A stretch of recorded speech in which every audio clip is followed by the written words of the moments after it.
Welcome back everybody, and this is going to be a little bit of a different working witch. It's usually related to I Can't Witch Without, but this time around I'm going to show you a small ritual spell work that I am creating right now. We're creating some of the ancestor dolls whilst working in the elements of Mercury, just before the retrograde and just before Midsummer. I'm going to be making some of the ancestor dolls and the ones that I've shared a video of, and if you are on the top tier of Patreon, they will be part of your box of Starry supplies, which will be going out at the end of this week once I've gathered everybody's addresses. So I'm going to show you the magic within, the magic that's going into this process, and we're going to talk about the things that I have picked. So before we show you, I'm going to talk a little bit here about the herbs that I've chosen to go within. We're here on the working altar. We've got incense burning for Avalon, and Barbara's candle is going. And the herbs that we have chosen, me, myself and I, are, and I chose these intuitively, and we'll talk about their properties as well: cornflower, white cornflower, rose petal, hibiscus, wheat, fennel seeds, and orange blossom. Cornflower is associated with the element of earth, Venus and Saturn, the fifth throat or the third eye chakras, as well as psychic awareness, opening the sense of self, self-knowledge, abundance, love, and magic. Hibiscus is used for love, lust, passion, divination, and dream work. Orange blossom is actually considered to be more masculine, for sun, fire, fertility, love, luck, and money. Wheat is feminine, Venus, earth, abundance, fertility, money, and rebirth. And what I really liked about this here is wheat is the most sacred of the 7 grains, as represented fruitfulness, bounty, and rebirth in its ability to replenish itself. In ancient Egypt and Babylonia, wheat was also used in funeral rites to represent the rebirth of the deceased. And that was really interesting because it kind of ties into going towards midsummer and into the harvesting of wheat and grain. But it also represents Baba energies, from like mother to grandmother to rebirth. So it's mother and mother's mother. Fennel has many uses as a herb of Mercury. Roman soldiers used to chew them before battle. But fennel is also said to build confidence and courage. In old days, British farmers rubbed a mixture of fennel seed, soap, and salt on the blade of their plough to strengthen the land and better harvests. Similarly, for fertility, it was thrown at the newlyweds instead of rice. For protection, it was hung over the doorway on Midsummer Eve to keep away evil, and the seeds put on keyholes to keep out ghosts. Nowadays, an infusion can make a good door wash to keep out intruders. So I'm just telling you their general meanings, and rose, of course. So rose obviously has its traditional romantic meanings for love, and I've actually got a whole host of rose petals drying out right here in among the calcite. And so it really represented that motherly bond to me. We're going to be talking about the energies of mothers and mothers' mothers within this spell work. It's honouring ancestral energy through.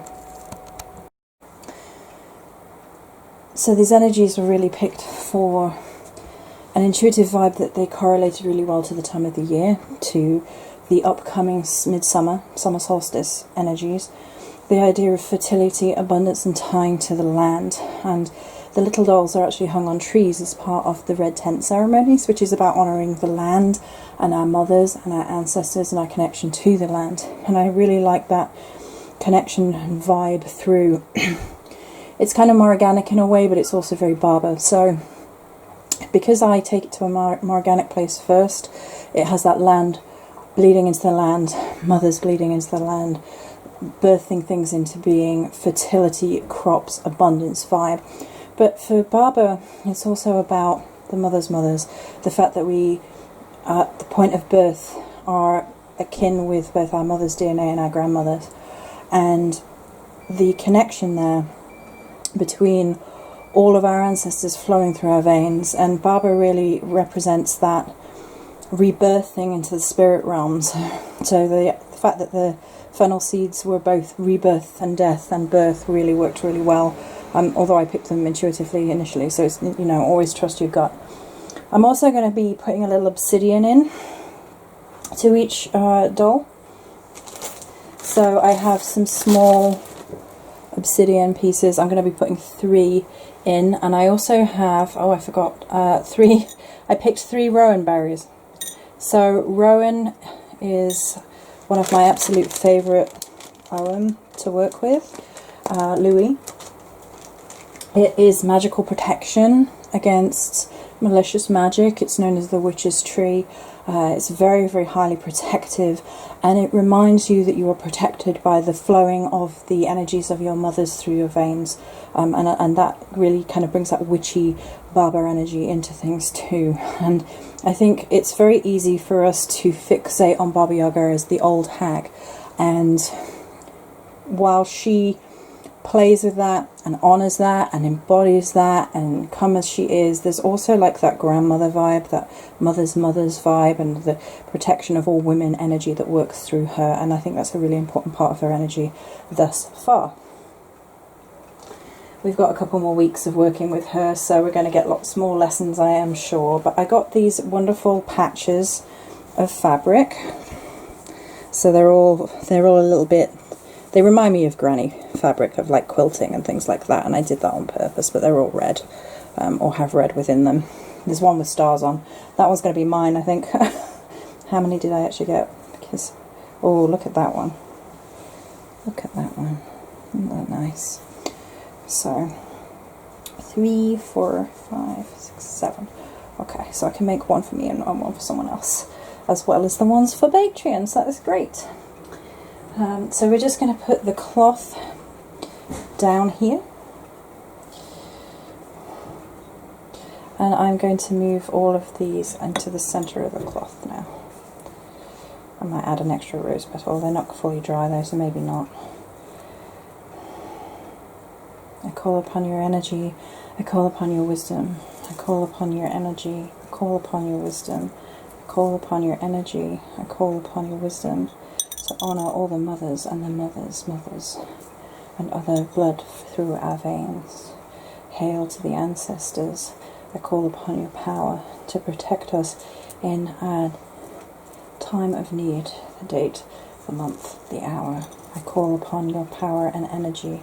I call upon your flow when we are stuck, when we are hurting and we don't know where to go.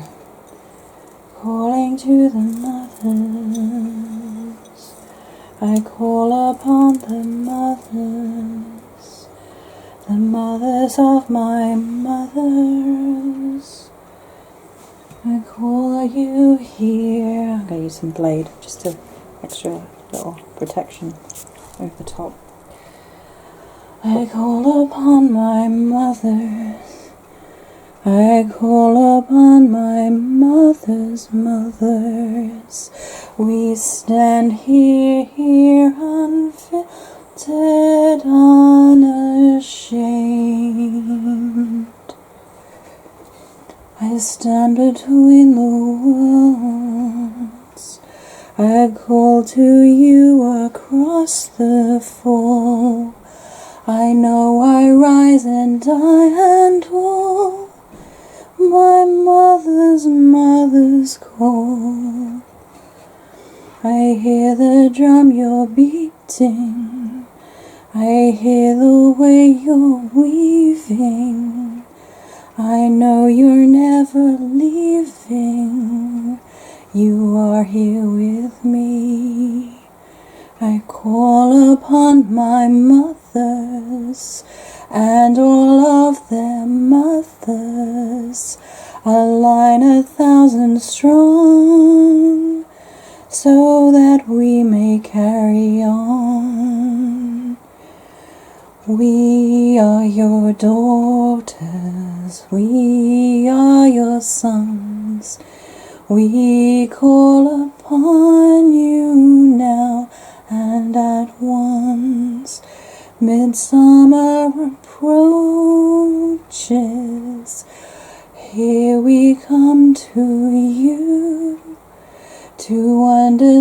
and a place in time and space. We call across to you. I call upon my mothers and my mother's mothers, all those who call for benefit and for our highest good. I call upon Baba and all the Babas here to move right past my death cycle and find myself beyond my fear. Praise be. So next, I'm going to take a little thread and make the doll whole. So I'm actually going to use the creamy coloured thread, and I've got some red ribbon. So I decided to go twofold and have the ribbon to make the knot and the blood red ribbon to decorate, almost to embellish, to seal. So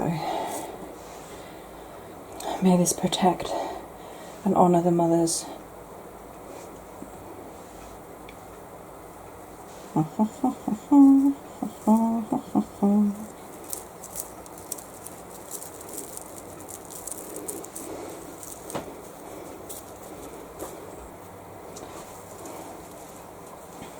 Trying to do this on camera is great fun. I'm clumsy anyway, so one for birth, one for death, and one for rebirthing.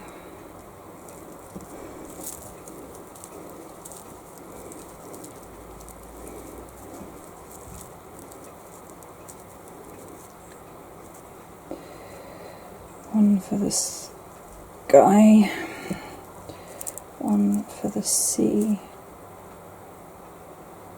and one for the earth beneath me. Okay.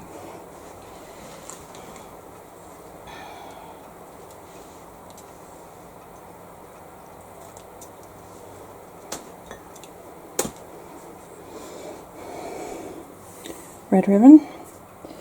The through line to all of my ancestors, to honour all the women who bled and lived and died before me.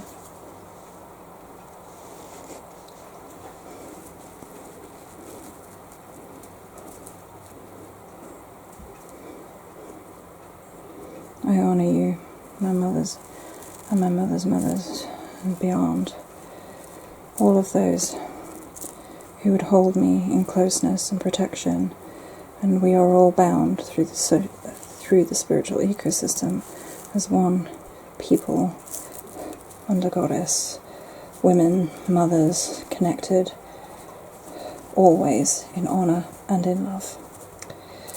So, there we go. I don't think I'm going to embellish. Originally I was thinking about embellishing with eyes and things, but I think I quite like it like that. I mean, you can use it, of course, like this. And I'm going to leave these so like people can put them, or they can just cord them up, maybe. But there you go. So I've got 4 more of these to make for Patreon, and 1 for me, and 1 for someone else. So I hope you guys enjoyed my goddess doll, my mother's doll, my ancestral doll, blood mother's doll. It's not really blood mothers though, because it's spirit mothers. There we go, spirit mother's doll. Under Baba. Thank you to the mothers of our mothers for bearing witness to our right.